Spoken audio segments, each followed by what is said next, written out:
గచ్చిబౌలి భూములపై అధికార ప్రతిపక్ష నేతల మధ్య డైలాగ్ వార్ కొనసాగుతూనే ఉంది.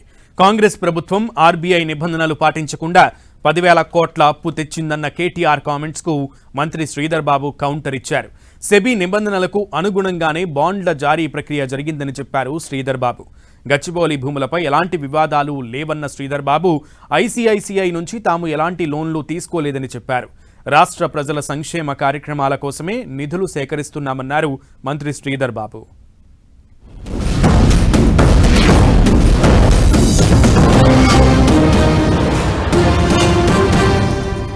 నిన్నగాక మొన్న హైదరాబాద్ సెంట్రల్ యూనివర్సిటీలో 400 ఎకరాల భూమిని, అటవీ భూమిని ఇవాళ బ్యాంకులకు కుదబెట్టి పైసలు తెచ్చినామని చెప్పి నిన్న పిసిసి ప్రెసిడెంట్ మహేష్ గౌడ్ గారు చెప్తున్నారు.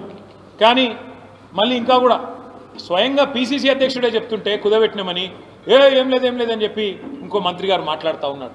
ఫస్ట్ కాంగ్రెస్ వాళ్ళు కూర్చోండి ఒక కాడ, కుదబెట్టినరా, అమ్మినరా, లేకపోతే మొత్తం దోసుకున్నారా, ప్లాట్లు కొట్టి మొత్తం లోపలనే కొట్టేసినరా, ఇదేందో కానీ మీరు మాట్లాడుకొని స్పష్టంగా బయటికి రండి, ఏం చెప్పదలుచుకున్నారు.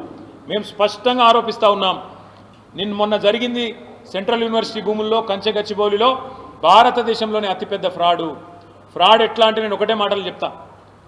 మీకు ఉన్న సంపద కంటే ఎక్కువ ఉన్నట్టు చూపెట్టి బ్యాంకులను, మార్కెట్లను మోసం చేసి ఇవాళ డబ్బులు తెస్తే ఫ్రాడా కాదా? మీకు అధికారం లేని భూమి అంటే మీది కాని భూమిని నాది అని చెప్పి మీరు తంకా పెడితే అది తప్పా కాదా? ఇది ఫ్రాడా కాదా? పరిపాటి అయిపోయింది.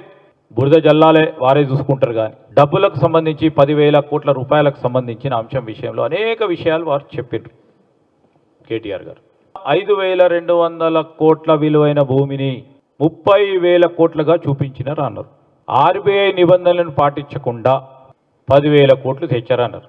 ఈరోజు తీసుకొచ్చినప్పుడు సెబీ నిబంధనలకు అనుగుణంగా బాండ్స్ రేస్ చేయటం, దాని తదుపరి ఈ బాండ్ సంబంధించి ప్రభుత్వం నుంచి ఆర్బీఐకి అనుకూలంగా డైరెక్ట్ డెబిట్ ఆదేశాన్ని కూడా ఆర్బీఐ ఇచ్చింది.